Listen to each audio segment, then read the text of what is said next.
Selamat malam Bapak Ibu yang dikasihi oleh Tuhan Yesus Kristus. Malam hari ini kita akan merenungkan firman Tuhan yang terambil dari Hakim-Hakim pasal 7 ayat 15 sampai ayat yang ke-18. Mari kita berdoa. Tuhan, kami datang kepadamu menyatakan terima kasih kami karena Engkau telah menolong kami untuk menikmati waktu kami dari pagi hingga malam hari ini. Kami rindu mendengarkan firman-Mu, buka hati kami, pikiran kami, dan beri kami hikmat Tuhan, supaya kami dapat mengerti dan memahami maksud firman Tuhan. Sehingga kami dimampukan untuk memperlakukannya dalam kehidupan kami setiap hari.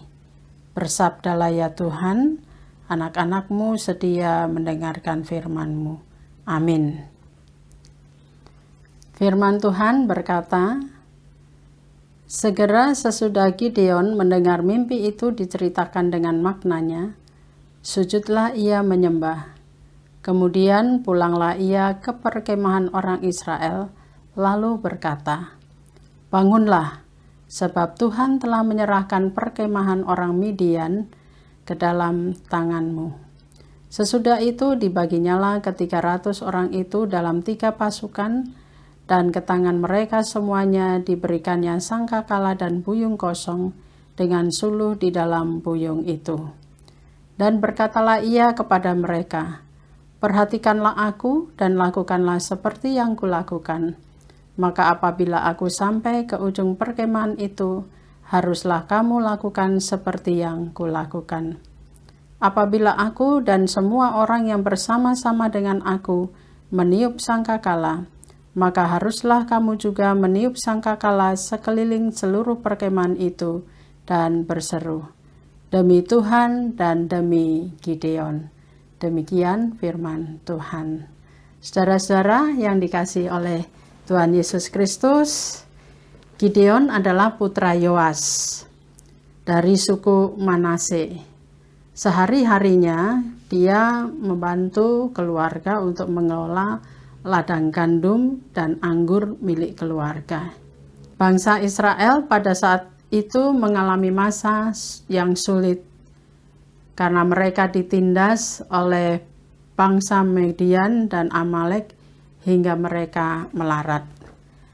Di tengah-tengah keadaan yang krisis, Gideon dipilih dan diutus oleh Allah untuk membebaskan Israel dari orang-orang Midian dan orang-orang Amalek.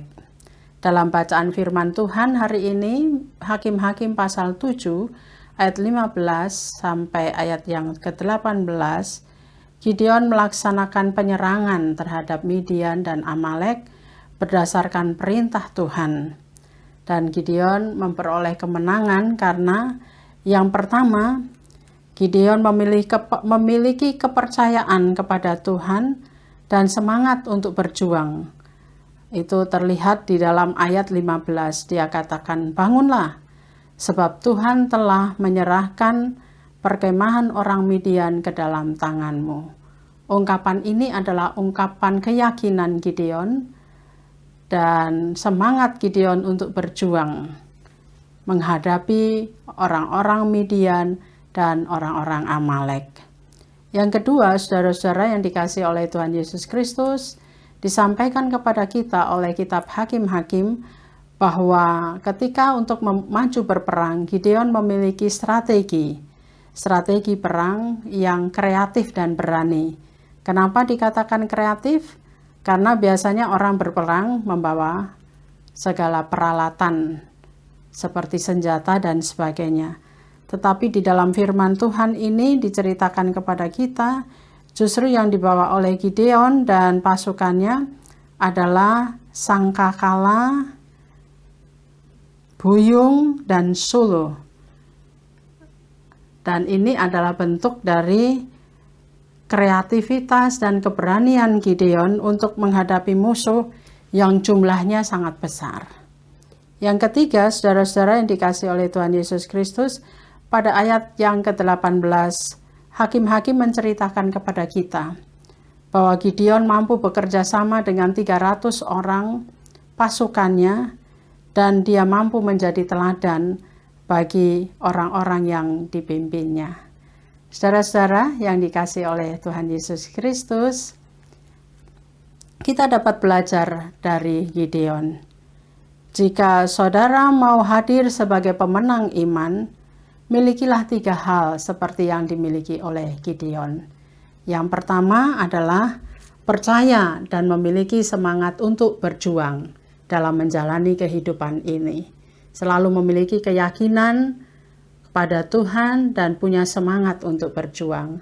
Yang kedua, bahwa dalam menjalani hidup kita harus memiliki strategi, kita kreatif dan kita memiliki keberanian.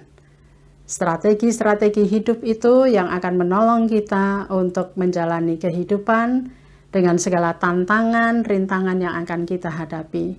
Dan kita jalani dengan kreatif. Menghadapi persoalan dengan cara yang kreatif. Dan punya keberanian. Keberanian itu muncul karena iman. Yang ketiga, saudara-saudara yang dikasihi oleh Tuhan Yesus Kristus, belajar seperti Gideon. Sedia atau memiliki jiwa yang mampu untuk bekerja sama dengan orang lain dan dapat menjadi teladan di dalam kehidupan kita sehari-hari.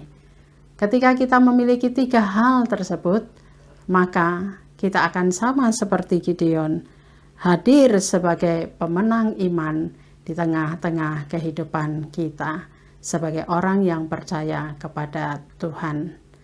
Kiranya firman Tuhan ini menguatkan kita dan menolong kita untuk kita tetap hadir sebagai pemenang-pemenang iman dalam hidup kita setiap hari. Tuhan memberkati. Amin. Saudara-saudara yang dikasihi oleh Tuhan Yesus Kristus, mari kita berdoa. Tuhan, kami mengucap syukur untuk firman-Mu di malam hari ini. Kami berterima kasih kami dapat belajar dari Gideon, agar kami tetap percaya kepadamu, sehingga iman yang kami miliki selalu mendorong kami untuk selalu memiliki semangat dalam berjuang, dalam menjalani kehidupan ini. Kau juga senantiasa memberikan kepada kami keberanian dan kreativitas dalam menghadapi persoalan-persoalan hidup kami. Sebab kepercayaan yang Kau nyatakan, iman yang Kau nyatakan kepada kami, yang menolong kami untuk selalu memiliki strategi dalam menjalani hidup ini. Tolong kami juga Tuhan, supaya kami dapat bekerja sama dengan orang lain di tengah-tengah kehidupan kami, dan kami mampu menjadi teladan bagi sesama. Kami menyerahkan kehidupan kami sepenuhnya ke dalam tangan-Mu. Tuhan juga memberkati kehidupan kami hari lepas hari dalam kami menjalani aktivitas hidup kami. Biarlah kami menjadi alat berkat Tuhan dimanapun kami berada. Dan kami memohon ampun atas setiap kesalahan-kesalahan yang kami perbuat di hari ini. Tuhan kiranya mengampuni kami. Di malam hari ini kami juga akan beristirahat. Kiranya Tuhan menjagai kami dalam waktu istirahat kami, agar esok hari kami dapat bangun dengan tubuh yang segar dan dapat melakukan aktivitas kami sesuai dengan kehendak Tuhan. Terima kasih Yesus, ini doa dan syukur kami di hadapan-Mu. Di dalam nama-Mu kami berdoa. Amin.